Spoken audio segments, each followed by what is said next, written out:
যে কালকে আমাদের মিটিং এর পরে অনেকক্ষণ আমরা আলোচনা করেছি, কারণ আসলে আমরা দায়িত্ব নেওয়ার পর থেকেই।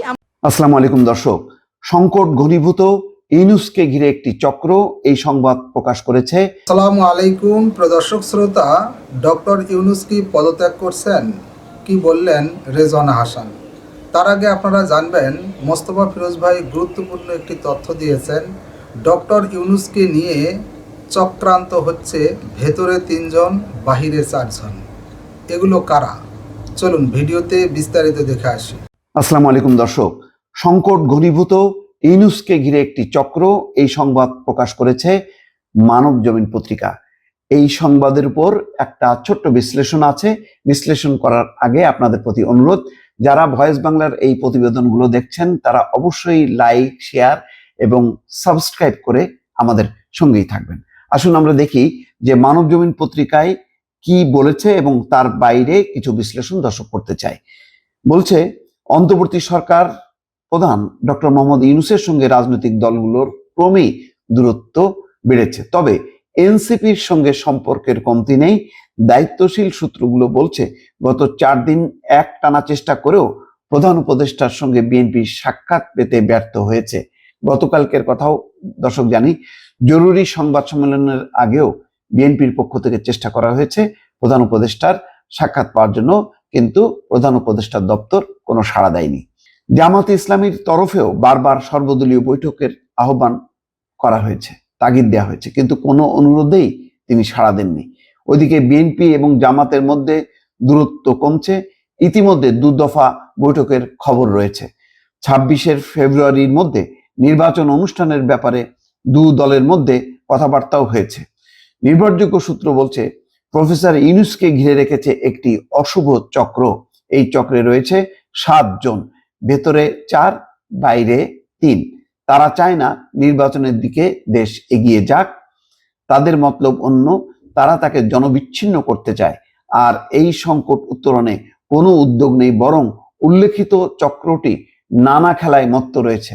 তারাই বলছে, প্রফেসর ইউনূস পদত্যাগ করতে যাচ্ছেন, আমরা তাকে আটকিয়ে রেখেছি, কিন্তু বাস্তব অবস্থা ভিন্ন। মানব জমিন জানতে পেরেছে, বৃহস্পতিবার প্রফেসর ইউনূসের সঙ্গে ঐকমত্য কমিশনের ভাইস চেয়ারম্যান ডক্টর আলী রিয়াজের বৈঠক হয়েছে। ঠিক কি বিষয়ে আলোচনা হয়েছে তা এখন পর্যন্ত জানা সম্ভব হয়নি, তবে ধারণা করা হচ্ছে সেনাপ্রধানের বক্তব্য, সর্বশেষ রাজনৈতিক পরিস্থিতি তারা পর্যালোচনা করেছেন। রাজনৈতিক পণ্ডিতরা বলছেন, প্রফেসর ইউনূস পদত্যাগ করলেই সব সংকটের সমাধান হয়ে যাবে এমনটা মনে করার কারণ নেই, বরং সংকট আরো তীব্র হবে। প্রফেসর ইউনূস যদি সঠিক সময় সঠিক সিদ্ধান্ত না নেন, তাহলে খেলা তার হাতছাড়া হয়ে যেতে পারে, অর্থাৎ বল তার হাতছাড়া হবে, সেই কথাটি বলা হচ্ছে। দেখেন দর্শক, কালকে ঠিকই নাহিদ ইসলাম, তারপরে পাটোয়ারি, তারা কিন্তু দেখা করেছে উপদেষ্টা আসিফ মাহমুদ, সজীব ভুঁইয়া, মাহফুজ আলম। অর্থাৎ এনসিপির জন্য যমুনার দরজা, ডক্টর ইউনূসের দরজা খোলা, তারা যখন তখন যেতে পারে। কিন্তু বিএনপির মতন শক্তিশালী রাজনৈতিক দল পারে না, জামাত পারে না। এমনকি বাংলাদেশের বর্তমান যে অন্তর্বর্তীকালীন একটা সংকটকালীন একটা সময়ে বড় স্টেক হোল্ডার সেনা প্রধান বা সেনাবাহিনী, সেই সেনাবাহিনীর প্রধানের সঙ্গেও যথোপযুক্ত সমন্বয় নেই, বিএনপির সঙ্গে নেই, জামাতের সঙ্গে নেই। উনি এখনো সেই জুলাই আগস্ট ঘোরের মধ্যে আছে, যে ছাত্র নেতাদের নেতৃত্বে বিশাল অভ্যুত্থান হয়েছে, এবং সেই ছাত্র জনতা এখনো বোধহয় ওই ছাত্র নেতাদের পেছনে আছে বা এনসিপির পেছনে আছে। কিন্তু এটা যে কত বড় একটা মিথ, এবং এটা যে একটা কত বড় একটা মিথ্যা প্রচারণা সাম্প্রতিক সময় দেখা গেছে, যেখানে যমুনা ঘিরে বিএনপির একটা ইউনিট, দক্ষিণ বিএনপির একটা ইউনিট ইশাকের নেতৃত্বে যে শোডাউন করলো, তাতে এরকম অসংখ্য ইউনিট, যদি 100টা ইউনিট এনগেজ হতো ঢাকা শহরে, তাহলে পরিস্থিতি কি হতো। বরং আমি বলবো যে বিএনপি অত্যন্ত ধৈর্যের সঙ্গে কিন্তু পরিস্থিতি পর্যবেক্ষণ করছে, বারবার বলছে আমরা সময় দিচ্ছি, আপনি একটা নির্বাচনের সঠিক তারিখের তফসিল ঘোষণা করেন। তাও তারা সেই ডিসেম্বর মাস নির্ধারণ করেছে, এত দেরিতে, তাতেও হুঁশ হচ্ছে না। তারপরে ডিসেম্বর থেকে জুন, এই সমস্ত নানা রকম কথাবার্তা বলে একটা কেমোফ্লেক্স তৈরি করা হচ্ছে। অন্যদিকে সংস্কারের ব্যাপারে কোনো অগ্রগতি নেই। ধারাবাহিকভাবে মিটিং এর পর মিটিং চলছে চলছে চলছে, এটা কবে শেষ হবে কোনো ঠিক নেই। সবাই বলছে সব বিষয়ে ঐক্যমত্য হবে না, মোটা দাগে কিছু ঐক্যমত্য তৈরি করে জুলাই ডিক্লারেশন দেয়া এবং তার ভিত্তিতে একটা নির্বাচনের তারিখ ঘোষণা করা, কিন্তু সেই দিকে কোনোভাবেই যাচ্ছে না। অনেকেই বলছেন যে যেহেতু একটা দল, প্রফেসর ইউনূসের দল এনসিপি নির্বাচনের জন্য প্রস্তুত না, সুতরাং তার নির্বাচনের ব্যাপারে কোনো আগ্রহ নেই। উপদেষ্টাদের অনেকেই মনে করছেন যে আমরা সব ম্যান্ডেট পেয়ে গেছি, গণ অভ্যুত্থানের মধ্য দিয়ে সব ম্যান্ডেট পেয়ে গেছি, সুতরাং 5 বছর থাকলেও যেন কোনো সমস্যা নেই, এমন একটা অবস্থার মধ্য দিয়ে চলছে। এবং সরকারের ভেতরে আর একটা সরকার, তারা নিয়ন্ত্রণ করছে ডক্টর মোহাম্মদ ইউনূসকে, এবং বাইরে হচ্ছে এনসিপি।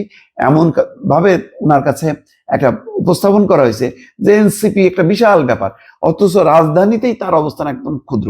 রাজধানীর বাইরে কোথাও কোনো অস্তিত্ব নেই, কোথাও কোনো অস্তিত্ব নেই। মানে হালকা পাতলা ওই কিছু ছাত্র সমন্বয় যারা চাঁদাবাজি ধান্দাবাজি এসবের মধ্যে ব্যস্ত, এরাই হচ্ছে এনসিপির মূল শক্তি। এইগুলির উপর ভর করে ডক্টর ইউনূস চলতে চাচ্ছেন, যেটা খুবই দুর্ভাগ্যজনক। তার উচিত ছিল বড় স্টেক হোল্ডারদের সাথে, বিএনপি, জামাত, সেনাপ্রধান, বড় বড় প্রতিষ্ঠানকে সাথে নিয়ে চলা।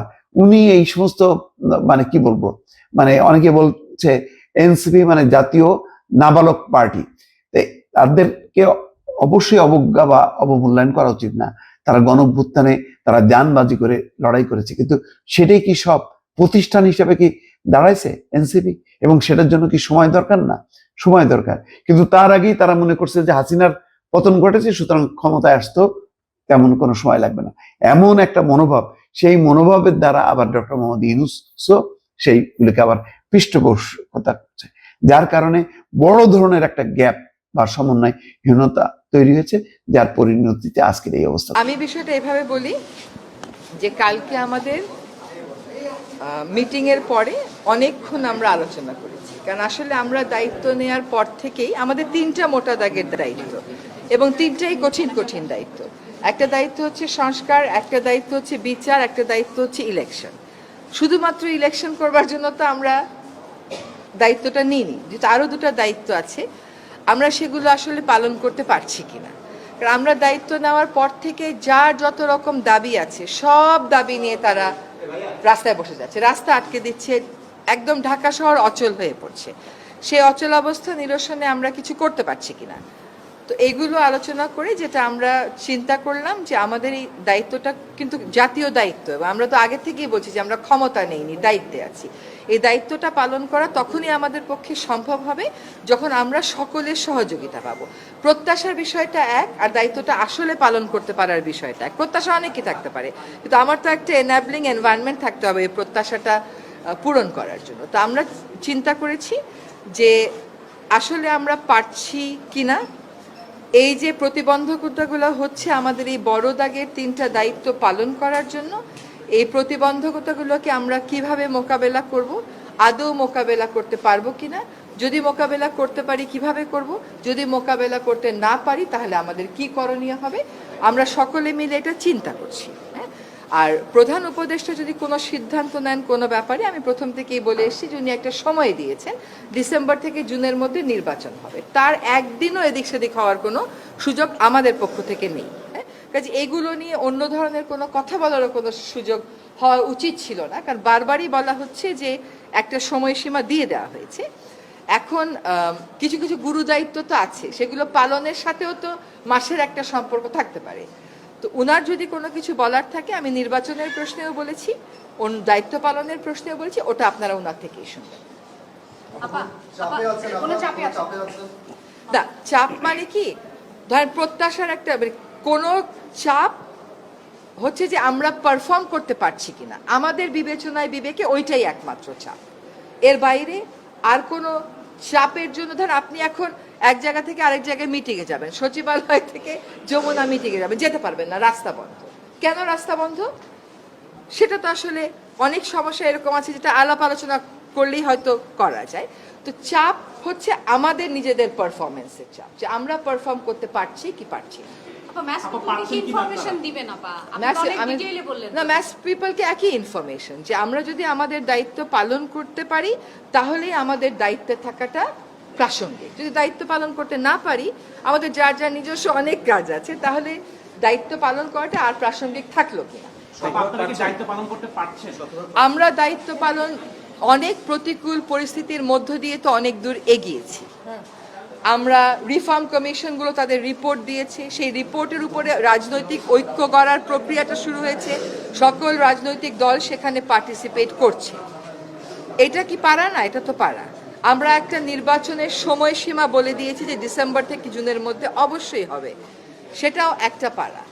আরেকটা হচ্ছে বিচার, ট্রাইব্যুনাল একটা ছিল, এখন 2টা হয়েছে। আগামীকাল থেকে ট্রায়ালের আনুষ্ঠানিক পর্যায়ে শুরু হবে, কিন্তু জিনিসগুলো স্মুথ যেতে হবে। এইগুলোতে যাতে কোনো রকমের প্রতিবন্ধকতা না আসে, সেটা প্রথম থেকেই আমাদের একটা আহ্বান ছিল। এখন এই কাজগুলো আমরা সঠিক প্রক্রিয়াতে শেষ করতে চাই সকলের সহযোগিতা। দর্শক শ্রোতা, এই বিষয়ে আপনার মতামত থাকলে লিখতে পারেন কমেন্ট বক্সে আপনার মতামত।